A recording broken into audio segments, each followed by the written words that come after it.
نحمده ونصلي على رسوله الكريم اما بعد فاعوذ بالله من الشیطان الرجیم بسم اللہ الرحمن الرحیم۔ حضرت ابو ہریرہ رضی اللہ تعالی عنہ بیان کرتے ہیں کہ ایک مرتبہ حضور اقدس صلی اللہ علیہ وآلہ وسلم نے فرمایا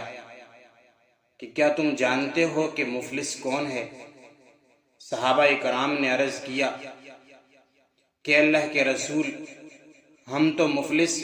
اس شخص کو جانتے ہیں کہ جس کے پاس نہ پیسہ ہو، نہ رہنے کے لیے کوئی گھر ہو، نہ ساز و سامان ہو۔ نبی صلی اللہ علیہ وآلہ وسلم نے فرمایا کہ میری امت کا حقیقی مفلس وہ شخص ہے جو قیامت کے روز نماز، روزہ،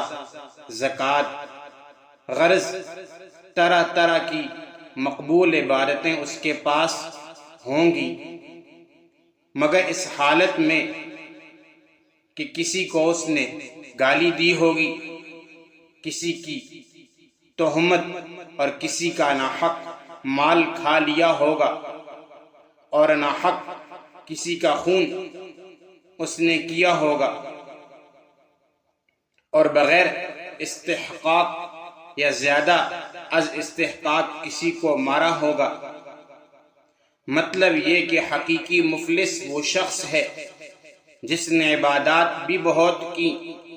اور ساتھ یہ برائیاں بھی کی، پھر اسے کچھ اس کی نیکیاں دی جائیں گی اور اسے کچھ، پس لوگ تمام حقوق ادا ہونے سے پہلے اگر نیکیاں حقدار کو دیتے دیتے ختم ہو جائیں تو حقداروں کے گناہوں کو اس کے سر پر لاد کر اسے جہنم میں پھینک دیا جائے گا۔ تو یہی حقیقت میں سب سے بڑا مفلس کہ کمایا تھا بہت کچھ، مگر حقوق العباد کے عوض سب کچھ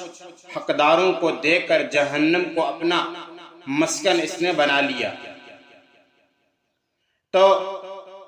مسلمانوں کو حقوق العباد سے بہت ڈرنا چاہیے اور ہمیشہ اسی دھن میں رہنا چاہیے کہ میرے ذریعے کسی کو نہ جانی نقصان پہنچے اور نہ مالی نقصان پہنچے اور نہ کسی کے آبرو کو میری وجہ سے دھبا لگے۔ حقوق اللہ تو اللہ رب العزت ہماری توبہ اور استغفار سے معاف فرما دیں گے، لیکن حقوق العباد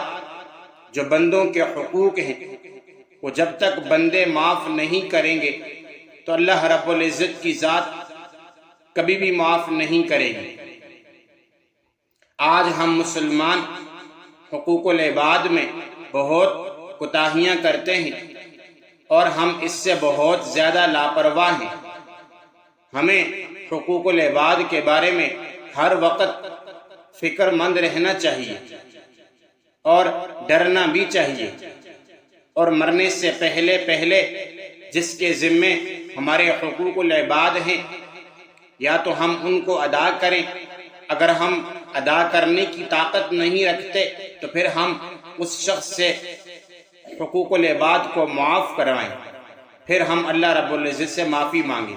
ورنہ آخرت میں یہ حقوق العباد ہمارے لیے بہت بڑا نقصان بن سکتے ہیں۔